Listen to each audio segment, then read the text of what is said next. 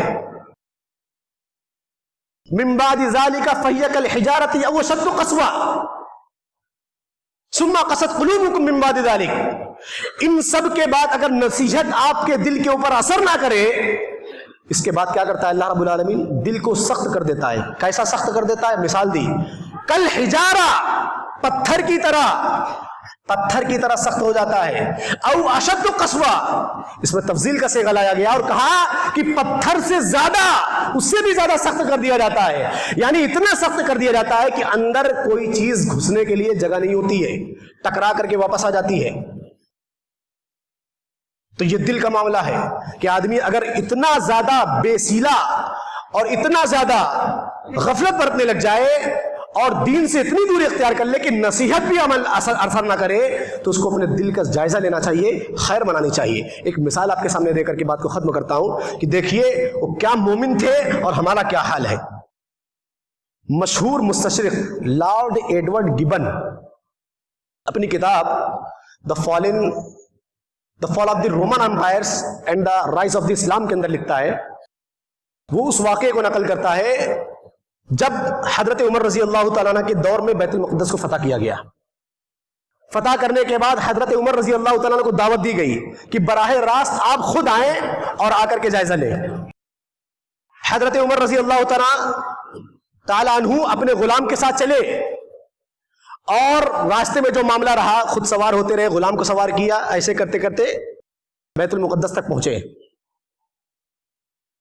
اور جب حضرت عمر رضی اللہ تعالیٰ عنہ اپنے لاز و لشکر کے ساتھ شہر کے اندر داخل ہونے لگے اور پوری فوج اور پورا لشکر داخل ہونے لگا، تو یہودیوں عیسائیوں نے کیا کیا؟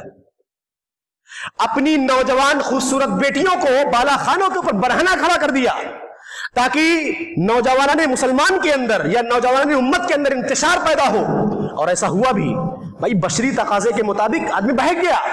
جب لشکر کے کمانڈر نے یہ بات دیکھی تو بڑا پریشان ہوا، حضرت عمر رضی اللہ تعالیٰ عنہ کے پاس گئے، کہنے لگے اے امیر المؤمنین، معاملہ ایسا ہے کہ عیسائیوں اور یہودیوں نے یہ کھیل کھیلا ہے، یہاں تک معاملہ پہنچ گیا، ہمارے نوجوانوں کے اندر بڑا انتشار پیدا ہو گیا ہے۔ حضرت عمر رضی اللہ تعالیٰ عنہ فوراً اپنا لشکر روکا اور سب کو اکٹھا کرنے کے لیے کہا، اور صرف قرآن حکیم کی ایک آیت کریمہ تلاوت کی۔ کیا؟ قل للمؤمنین یغضوا من ابصارہم ویحفظوا فروجہم۔